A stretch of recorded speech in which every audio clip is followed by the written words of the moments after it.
So this is day 926, July 22nd, 2023, day 926 of the January 6th saga. I'm here in Pennsylvania with a group of patriots that are holding a vigil for the January 6ers. They used to hold the vigil just outside of the Lewisburg Federal Penitentiary.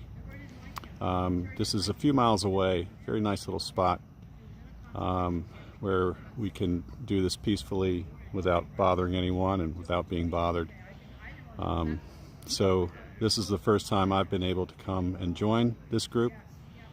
They've got a list of callers. We just heard from Jeremy Brown and expect to hear from several more. But again, what a great group of patriots. We need to do this in every state where January 6ers are being held. They need our support. They need to be able to call and have their voices heard. They need us. They need more patriots to get involved and to make calls to the jails. Show up at the jail meetings. Call our representatives in Congress and senators and bring change forth, because the January 6ers and the way they've been treated, it's the tip of the spear here in terms of a government run amok and trampling our rights. If they can do what they've done to the J6ers, they can do it to you and me. So we're going to join this group in progress and listen to the conversation. That was what God wanted, or wanted him to do, or calling him to do. You know, he had to step up and do it, just like all of us. God call you to do that. Yeah. That's the thing. You know, and God said, you go get this guy. well, I don't know that he would. I mean, we face that same question even today.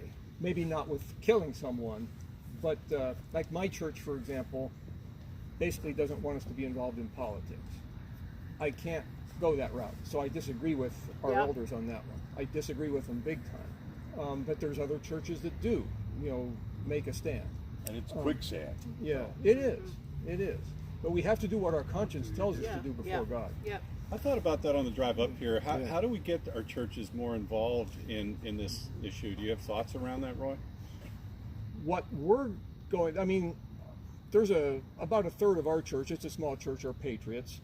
We're awake to what's going on and we're concerned. And what we're going to try to do, I know they won't let us use the church building, but we're going to just, without going into causing division, we don't want to go around and get people talking about the elders behind their back, but we want to just start having like a monthly meeting in our homes, in one of the Patriots' homes, and invite the other members, whoever wants to come, and talk about it, but show like the final war, the Epoch Times final war with China, show some of the stuff about transhumanism that's coming up. Just get people thinking along those lines. And I think small groups are a good way to do that, of people people you trust. So we're planning to do that hopefully soon, hopefully within the next couple months.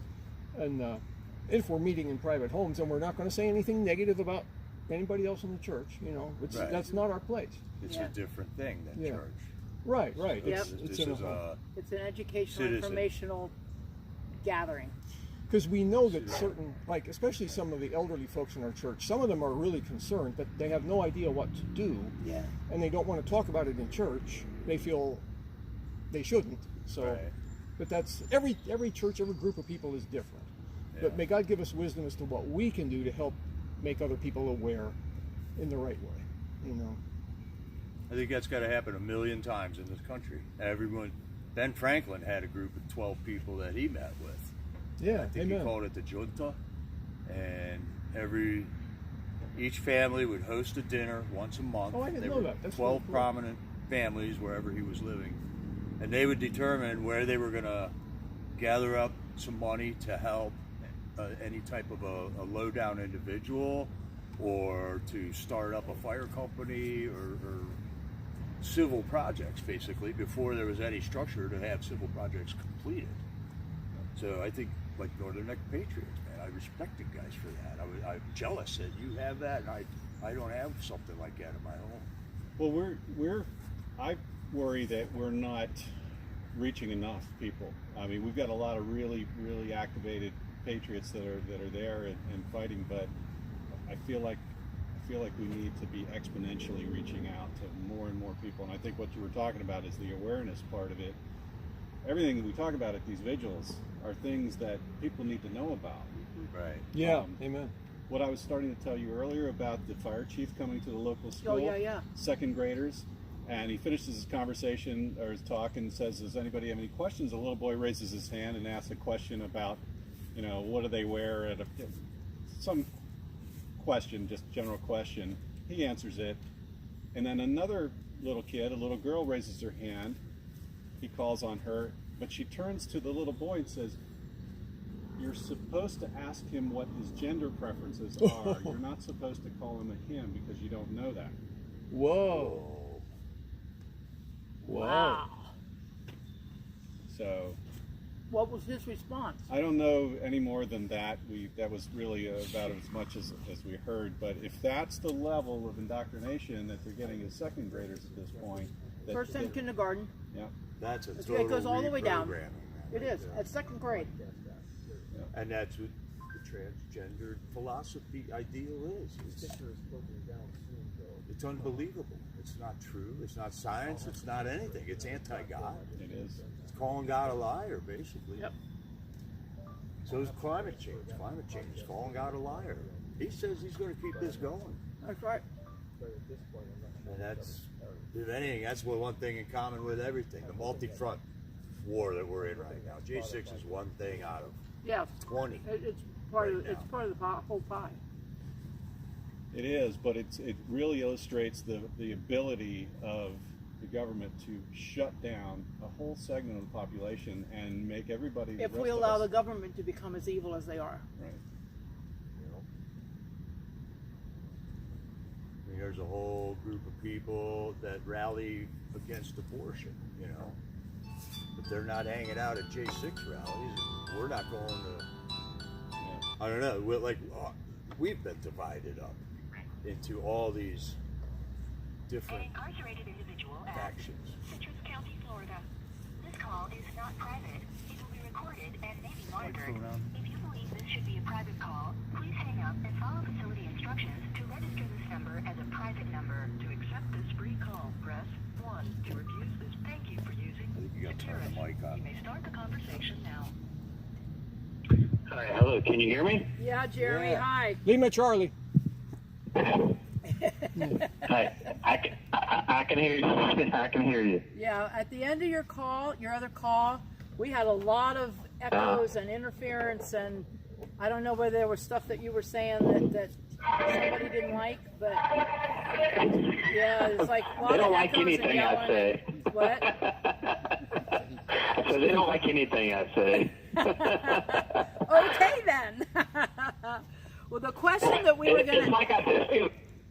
go It's like I ahead. tell people all the time when they say, "Hey, I don't want you to say anything that'll get you in trouble." I just tell people, "Well, I only speak the truth, and the Department of Justice has never used the truth in a court of law, so I have nothing to worry about." Yeah, and if you're getting in trouble for speaking the truth, then there's no problem with that. That's a great philosophy. Hello? So you had a question? Yes. Yes. Somebody on chat wanted to know if you're aware that of the J6er James Beeks, who was acquitted of all of his charges. Yeah. Yes, I am aware of that. In fact, that was one of my topics of research today. Oh yeah. But James Beeks is a very interesting character because he approached our group. In fact, I was the guy that he came to that day, right as we were getting ready to move from the Ellipse to the Capitol to escort our speaker. And he walked up and, basically I kind of asked him who he was. He said he was an oath keeper, but he certainly wasn't dressed like an oath keeper. And in fact, I have on my tablet a photograph of him, and he was in all black. And so, I just assumed that he was legit, and he walked with us But an interesting thing happened. So he actually went in the Capitol with all the other Oath Keepers. Of course, I stayed outside, and I don't know many that know that story, but the bottom line was that they wanted to go in and see what was going on and make sure there wasn't any problems. I told them that they shouldn't go. They went against my recommendations, and so me and a few other Oath Keepers stayed outside. But James Beeks was one of the ones that went in. In fact, the photograph I have is of him and Kelly Meggs and Stuart Rhodes and all the rest of the Oath Keepers standing outside. So on the video, you clearly see that he's part of the stack. But a funny thing happens that once he gets into the Capitol, he leaves them completely and then not seen again. In fact, you can see the video of the Oath Keepers meandering around the rotunda. Then they exit. They actually help law enforcement. You can see them having casual conversations with law enforcement. And then law enforcement basically ceding the authority to wave everybody out of the Capitol to the Oath Keepers. All of this is on video. All of this is on closed-circuit Capitol security surveillance video. But James Beeks is nowhere to be found once they go inside the Capitol. So I thought it was very interesting that Judge Mehta, their judge that's overseeing my 2 counts of misdemeanor yet to be set for trial, acquitted him as if he wasn't involved at all. Which, don't get me wrong, he should be acquitted. Everybody should be acquitted. Yes, they but should. I think it's interesting that just this single individual that was not part of the Oath Keeper group until the very last minute and who broke away from them completely. I have not yet found where he went, but once inside the Capitol, he totally leaves those guys and, as far as I know, was never seen with them again.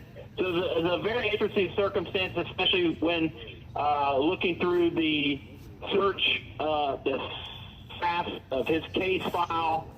He was living in a hotel months later. He's supposedly a Broadway actor. Doesn't really fit. Your standard profile for the radical right-wing extremists that the government tells us that everybody was on that day. Well, maybe this was. So more to follow on Mr. Beeks. I have some people looking into the situation as well. Yeah. Well, maybe this was a role that he was playing as a what do you call it when they come in and they try out for a role. Maybe it's something he was doing like that to get a role in some kind of play. Well, it is very odd, right? So he was arrested in a Hyatt Regency, which is a pretty nice hotel. Yeah. And yet, in the search warrant photographs, his boots from January 6th are still in his single suitcase months after the fact, with supposedly mud, and he still had his shield that he had on January 6th. I think his arrest date was, I think the search warrant photographs were in November of 2021. So there's some odd things. I don't know anything yet. I just know that I'm definitely looking into it because it is awfully suspicious. And they attempted to put me, him, and a bunch of other Oath Keepers all in the same courtroom on the same case and put us in front of the same jury, and we were able to prevent that. So that's why I kind of took a special interest in Mr. Beeks, because I didn't know who he was. And then I find out that I do know who he was. He's the guy that came up to me on that day. But, of course, he was wearing a mask, and so I didn't put 2 and 2 together. And, I don't just see a black guy and be like, oh, well, that must be the black guy, right? Because I'm not a racist like your typical Democrat is. And so I'm just now putting a lot of the things that involve Mr. Beeks together, and I'm definitely looking into it, which is usually not a good thing to have a 20-year Green Beret with an extensive background in covert and clandestine operations, so looking into your background. Yes. So that's a special set of skills that I've acquired over the years. Yeah. So keep us posted. See what you find out. This is what I will tell you. They do not know. They do not know who I'm looking for. and I'm finding all kinds of things. Let me give you a perfect example. There are certain ways that you would mark yourself to identify you as part of, say, a group of agent provocateurs, right? Yeah. I have identified individuals with these types of markings. These types of same techniques and procedures are used by special operations.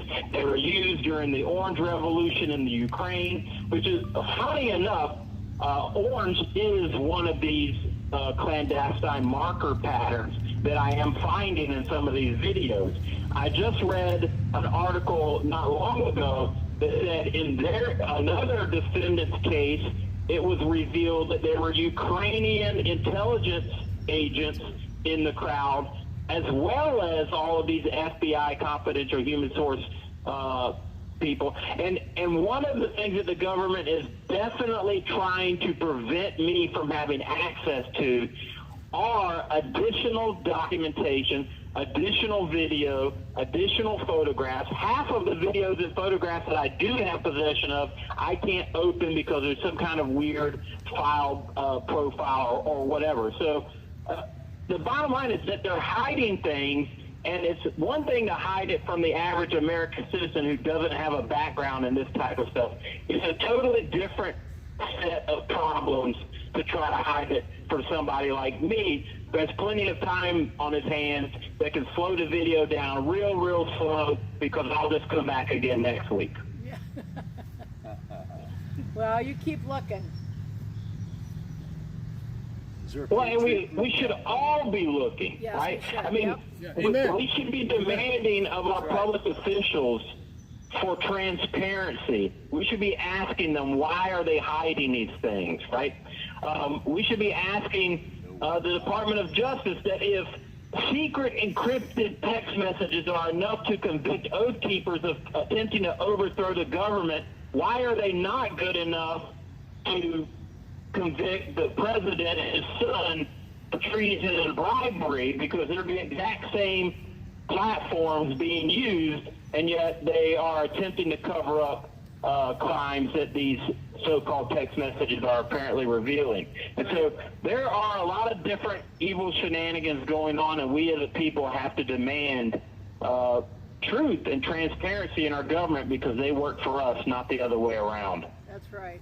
That's right. Yeah, amen. Well said. Do you have a Patriot group down there Oh, helping them? yeah. Do you have a Patriot group down there helping you? I mean, I have an ever-growing group of supporters that are helping out with the podcast. They helped out during my Florida State House of Representatives run. We've had I know that they've had a flag wave near the jail here. We had multiple rallies when I was in Pinellas. So yeah, I mean, with every passing day that goes by, more and more people are coming to realize that something's not quite right here. And still a line from, I think it was I Love Lucy, right? They've got a lot of explaining to do.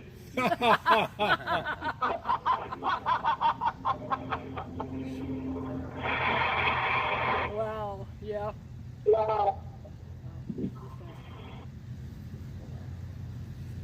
So anything else that you'd like to share?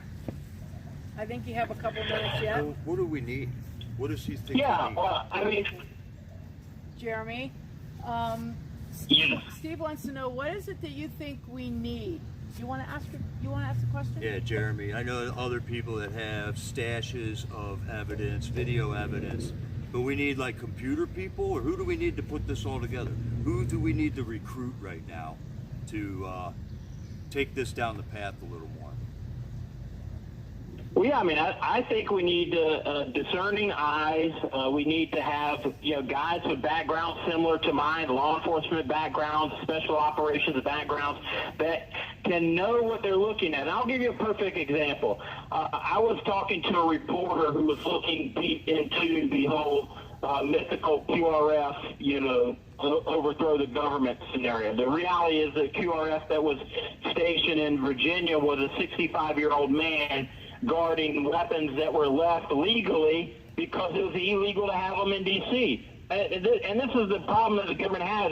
They're constantly trying to take these measures that were done to follow the law and turn them into some kind of criminal act. But this reporter was looking into that whole situation. And you notice there hasn't been much talk about that very recently, because I guess they figured that the idea was completely absurd, so they stopped talking about it.